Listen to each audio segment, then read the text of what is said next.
Hello friends, అందరూ ఎలా ఉన్నారు? మోస్ట్ ఇంపార్టెంట్ విషయాలు అయితే ఈరోజు ఈ వీడియోలో మాట్లాడుకునేటటువంటి ప్రయత్నం చేద్దాం. మనం చాలా ఇంపార్టెంట్ విషయాలు ఉన్నాయి అనమాట. అదేంటంటే మొన్న చాలామంది ఒక వీడియో చేసినప్పుడు ఏమైంది బ్రో, మేము నీతో ఉన్నాం, మాకు దూలగాడు కావాలి, మాకు రావణగాడు కావాలి, మాటలో కొద్దిగా ఇది లేదు, డల్నెస్ ఉంది, సిక్గా కనపడుతున్నావు, ఏమైంది అది ఇది అని అడిగారు. అసలు అడుగుతున్నారు కాబట్టి చెప్పాలి. నేను ఇది చాలా రోజుల తర్వాత చూద్దాం అనుకున్నాను, అందుకే ఇప్పుడు చెప్తున్నా. తమ్ముడు, నా ఓన్ బ్రదర్ లతీఫ్కి యాక్సిడెంట్ అయింది. మా ఓన్ బ్రదర్కి కొద్దిగా తలకే గట్టిగా దెబ్బ తగిలింది ఫ్రెండ్స్. అండ్ తనకి సర్జరీ చేశారు, వెంటిలేటర్ మీద ఉండు, ఇప్పుడే కొద్దిగా కదులుతుండు, ఇప్పుడే కొద్దిగా చూస్తుండు. దానివల్ల ఇవాళైతే చెప్తాను అనమాట.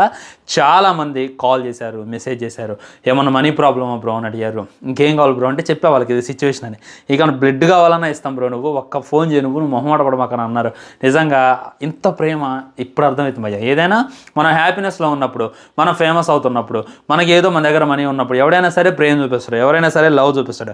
అవన్నీ పక్కన పెట్టి నేను కష్టాల్లో ఉన్నప్పుడు కూడా నీ ఉన్నాం బ్రో అని చెప్పి మెసేజ్ చేశారు. చూశారు, నిజంగా కామెంట్ చేసిన ప్రతి ఒక్కరికి పేరున థ్యాంక్ యూ సో మచ్.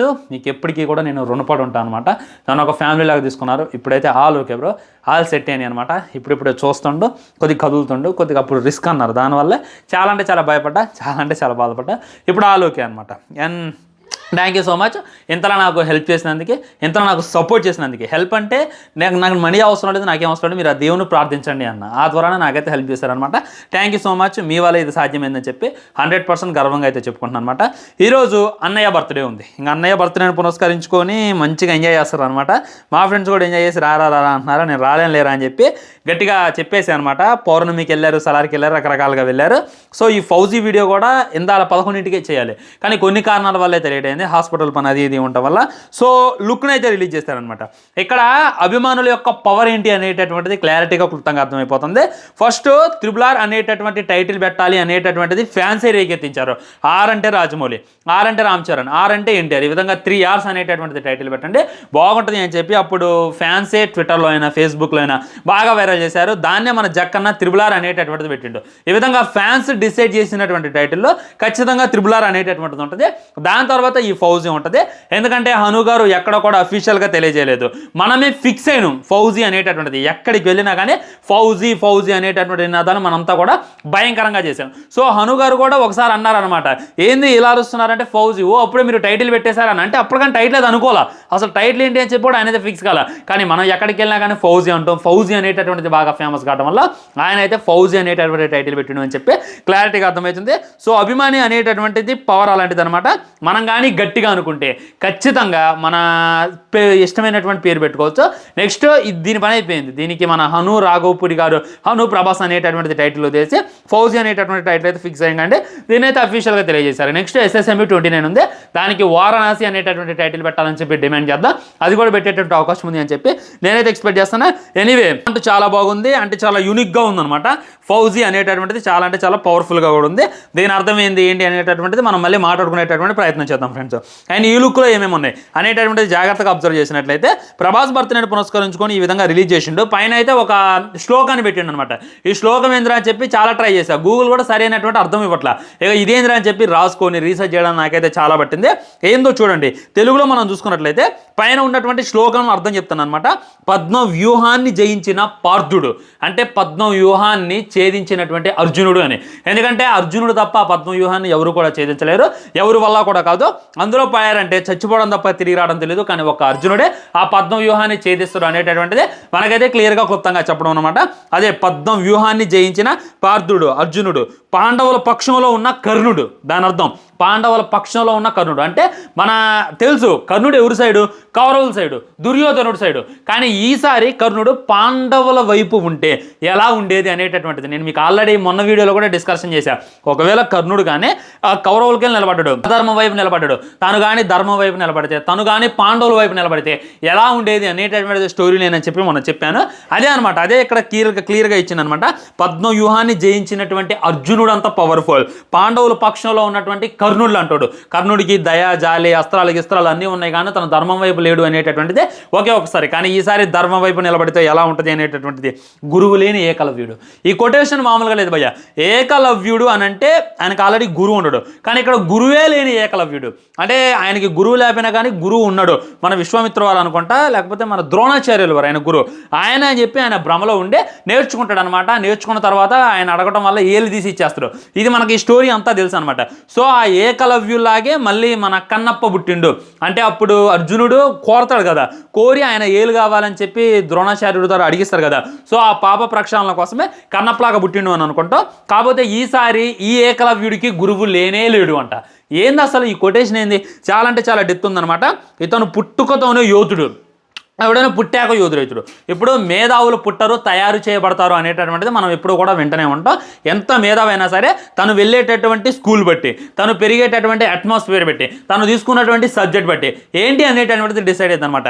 కానీ ఇతను చూసుకున్నట్లయితే పుట్టుకతోనే యోధుడు. ఇతను ఎవడో యోధుడు చేయాల్సిన అవసరం లేదు, ఇతను ఎవడో కాపాడాల్సిన అవసరం లేదు, ఇతనికి ఎవడో శిక్షణ ఇవ్వాల్సిన అవసరం లేదు. ఈయన పుట్టుకతోనే యోధుడు అనేటటువంటి పవర్ఫుల్ కొటేషన్స్ ఇచ్చాడు. సో ఇక్కడ హీరో యొక్క క్యారెక్టరైజేషన్ ఏంటి అనేటటువంటిది మనకైతే 4 లైన్లో వివరించాడు. ఒక అర్జునుడు అంటాడు, ఒక కర్ణుడు అంటాడు, ఒక ఏకలవ్యులు అంటాడు, ఒక యోధుడు. ఈ ముగ్గురిని కలిసే మిక్సింగ్ చేస్తే మహాభారతం మొత్తం మీద మోస్ట్ పవర్ఫుల్ అర్జునుడు, మోస్ట్ అంటే కర్ణ ఉన్నటువంటి క్యారెక్టర్ కర్ణుడు. సో ఏకలవ్యుడు చూసుకున్నట్లయితే తను కూడా మహాభారతంలో ఒక పాత్ర వహిస్తే ఎప్పుడో అయిపోయేది. ఎందుకంటే ఎంతో దూరంలో ఉన్నటువంటి కుక్కనే బాణాలతో నోరు మూపగలిగేటటువంటి వ్యక్తి ఏకలవ్యుడు. ఈ ముగ్గురు గుణగణాలతో ఒక క్యారెక్టరైజేషన్ రూపుదిద్దింది అనేటటువంటిది మనకైతే ఈ కొటేషన్లో వివరించేటటువంటి ప్రయత్నం. నాకైతే ఈ కొటేషన్ చూశాక నిజంగా ఫీజులు అయితే ఎగిరిపోయాయి. ఎంతటిది ఎలానే పెడతానని చెప్పి నేనైతే ఇంకా ఎక్స్పెక్ట్ చేయలేదన్నమాట. ఇంకా జాగ్రత్తగా అబ్జర్వ్ చేసినట్లయితే 1940లో జరిగేటటువంటి ఒక స్టోరీ అనేటటువంటిది మళ్ళీ వివరించారనమాట. 1940 అంటే మన సుభాష్ చంద్రబోస్ గారి టైం అనమాట. సో బోస్ గారి టైంని ఇన్స్పైర్గా తీసుకొని, బోస్ గారి యొక్క క్యారెక్టర్ ఇన్స్పైర్గా తీసుకొని స్వాతంత్రం కోసం ఒకసారి ఇమాజిన్ చేసుకోండి మీరు. స్వాతంత్ర సమరంలో అర్జునుడు కానీ కర్ణుడు కానీ ఏకలవ్యుడు కానీ ఉంటే ఎలా ఉండేది అని రోజులు ఉండే వాళ్ళ ఆల్మోస్ట్ మనల్ని 200 సంవత్సరాలు పాలించారు. అదే ఒక కర్ణుడు కానీ, ఒక ఏకలవ్యుడు కానీ, ఒక కర్ణుడు కానీ, అంత వీరుడు కానీ వాళ్ళ మీద యుద్ధం చేయడం మొదలు పెడితే మనకి ఎప్పుడో స్వాతంత్రం వచ్చేది. అంటే వాళ్ళ క్యారెక్టరైజేషన్, అంత పవర్స్ ఉన్నటువంటి వ్యక్తి, అంత యునిక్ ఉన్నటువంటి వ్యక్తి తను కానీ స్వాతంత్ర భారతంలో పోరాడితే ఎలా ఉండేది అనేటటువంటి కాన్సెప్ట్ అని చెప్పి ఇంకా క్లారిటీగా అర్థమవుతుంది. సో ఆ క్యారెక్టర్ అంతా ఉన్నది మన సుభాష్ చంద్రబోస్ గారికి అని చెప్పి మనమైతే మరీ అనుకోవచ్చు. ఇది ఫ్రెండ్స్ పైన ఇచ్చినటువంటి కొటేషన్స్. 1940 అన్నారు, మనం డీకోడ్ చేసేటటువంటిది. ఇప్పుడు లుక్ దగ్గరకు వద్దాం అనమాట. ఇప్పుడే మొదలైతే చూడండి అసలు సెసలైనటువంటి కథ. చూసుకున్నట్లయితే ఫౌజీ అనేటటువంటి టైటిల్ పెట్టారు. ఏ బెటాలియన్ హూ ఫైట్స్ అలోన్, ఒక సైన్యం ఒంటరిగా ఫైట్ చేస్తే ఎలా ఉంటుంది అంటే అసలు హీరోని ఎలా ఎలివేట్ చేయాలో అలా ఎలివేట్ చేస్తుండో, ఎలా చూపించాలో అలా చూపిస్తుండో, ఎలాంటి పెద్ద క్యారెక్టర్ మనకైతే క్లియర్గా చెప్పండి. ముందు ప్రభాస్ అనే దగ్గర నుండి వద్దాం. మామూలుగా లేదు, ఇది ఒక టీజ్ లాగా ఉందనమాట. అంటే మీరు టీజర్స్తో ట్రైలర్స్తో కూర్చొని చెప్పిస్తారు, నేను జస్ట్ లుక్స్తోనే చెప్పిస్తాను అని చెప్తాను అనమాట. మేసాలోనే గడ్డం లేనే లేదు. అంటే తను ఒక సోల్జర్ అనమాట. సోల్జర్స్లో కొన్ని రూల్స్ ఉంటాయి అనేటటువంటిది మనందరికీ తెలుసు.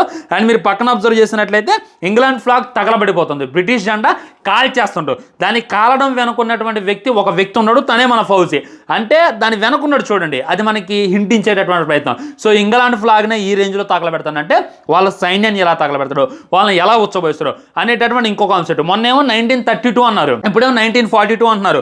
ఇందులో జాగ్రత్తగా చూసినట్లయితే ఆపరేషన్ జెడ్ అంటున్నారు, ప్రభాస్ ఇండియాస్ ఫౌజీ అంటున్నారు. సో ఫౌజీ అనేటటువంటిది తన పేరని చెప్పి హను గారు వేసినటువంటి ట్వీట్ ద్వారా నాకు కూడా అర్థమైపోతుంది అనమాట. ఈ విధంగా మాట్లాడుకోవాలి కానీ చాలా అంటే చాలా ఉన్నాయి అనమాట. ఆ కళ్ళల్లో కసి కానొస్తుంది, ఆ ఫేస్లో ఆ క్రూయాలిటీ కానొస్తుంది, ఒక రూత్లెస్ కానొస్తుంది. ఒక వ్యక్తి ఏం చేయగలడు అనేటటువంటిది మళ్ళీ మనకు వివరించేటటువంటి ప్రయత్నం చెప్పి ఇంకా క్లారిటీగా అర్థమవుతుంది. సో అందరూ కూడా రెడీగా ఉండండి. ఇంకో 1500 కోట్ల సినిమా రాబోతుంది, ఇంకో 2000 కోట్ల సినిమా రాబోతుంది, ఇంకో 1000 కోట్ల సినిమా లోడింగ్ అనేటటువంటి ఫీలింగ్ కలుగుతుంది. హను గారు చాలా అంటే చాలా కష్టపడి రాసుకున్నటువంటి స్క్రిప్ట్ ఇది. జస్ట్ ఫస్ట్ లుక్లోనే ఇన్ని డీటెయిల్స్ ఇవ్వాల్సిన అవసరం లేదు. ఒక ఏకలవ్యుడితో పోల్చాల్సిన, ఒక కర్ణుడితో పోల్చాల్సిన, ఒక అర్జునుడితో పోల్చాల్సిన, ఒక యోధుడితో పోల్చాల్సిన అవసరం లేదు. జస్ట్ రిలీజ్ చేసేటటువంటి ఫస్ట్ లుక్లోనే ఎంత మందితో పోల్చిందంటే ఒకసారి గ్లిమ్స్ రిలీజ్ అయ్యాక, టీజర్ రిలీజ్ అయ్యాక, ట్రైలర్ రిలీజ్ అయ్యాక, దానికి సంబంధించినటువంటి సినిమా వచ్చాక ఇంకా ఎంతమంది యోధులను ఇన్స్పైర్ అనేటటువంటిది ఊహించుకోవడానికి వేరే లెవెల్ ఉంది. నిన్న రిలీజ్ చేసినటువంటి ఆ షో లుక్, అంతకుముందు రిలీజ్ చేసినటువంటి ఆర్మీ డ్రెస్ షాడో లుక్, ఇవాళ రిలీజ్ చేసినటువంటి ఈ మొహం లుక్, ఇవన్నీ కూడా నాకైతే పిచ్చిగా నచ్చాయి అనమాట. ఆయన వండేటటువంటి ఆ బిర్యానీ తినడానికి, ఆయన తీసేటటువంటి ఆయన సినిమా చూడడానికి మనమంతా కూడా రెడీగా ఉండాలి అనేటటువంటి ఫీలింగ్ అయితే నాకు కలుగుతుంది. ఇది ఫ్రెండ్స్ ఓవరాల్గా ఫౌజీ గురించి మాట్లాడుకుంటే మరి మీకు ఏ విధంగా అనిపించింది ఈ టైటిల్ అనేటటువంటిది డెఫినెట్లీ కింద కామెంట్ చేయండి. ప్రభాస్ అన్న లుక్ ఏ విధంగా అనిపించింది అనేటటువంటిది మరీ కింద కామెంట్ చేయండి. అండ్ ఈ డీకోడ్ వీడియో ఎలా అనిపించింది అనేటటువంటిది ఇంకా కామెంట్ చేసేటటువంటి ప్రయత్నం చేయండి. మరి ఈ రోజు మీరు ఏం చేశారు, లైక్ దేనికి వెళ్ళారు? ప్రభాస్ అన్న రీ రిలీజ్ పౌర్ణమికి వెళ్ళారా, సలార్కి వెళ్ళారా, ఏక్ నిరంజన్కి వెళ్ళారా, ఇంకా చాలా సినిమాలు అయితే రీ రిలీజ్ అయ్యాయన్నమాట. వాటిలో వేటికి వెళ్ళారనేటటువంటి డెఫినెట్లీ కింద కామెంట్ చేయండి. ఆ తర్వాత బాహుబలి ఎపిక్ నుండి ఒక అప్డేట్ వచ్చింది, సలార్ నుండి ఒక అప్డేట్ వచ్చింది, కల్కి నుండి ఒక అప్డేట్ వచ్చింది, స్పిరిట్ నుండి ఇంకా రాలేదు. వాటి గురించి ఏమి ఇస్తారు అనేటటువంటిది డెఫినెట్లీ ఇంకో వీడియో చేసుకునేటటువంటి ప్రయత్నం చేద్దాం. వీడియో లైక్ చేయండి, షేర్ చేయండి, ఛానల్ సబ్స్క్రైబ్ చేయండి. వందే మాత్రం, జై హింద్. ఫౌజీ అయితే మనలో మళ్ళీ కసి నింపేటటువంటి సినిమా అని చెప్పి నాకైతే అనిపిస్తుంది. మనగా ఆ టెక్స్ట్ బుక్స్లో అయినా చరిత్రలో అయినా కొన్ని రాశారు, అవే మన బ్రెయిన్లో రుద్దారు. కానీ చరిత్రలో రాయనటువంటిది, మనకు తెలియనటువంటిది ఏదో కొత్త కాన్సెప్ట్ అని చెప్పి మళ్ళీ నాకైతే అనిపిస్తుంది. ఇది నా ఒపీనియన్. మీ ఒపీనియన్ కూడా తెలియజేయండి. బాయ్ బాయ్, నమస్కారం.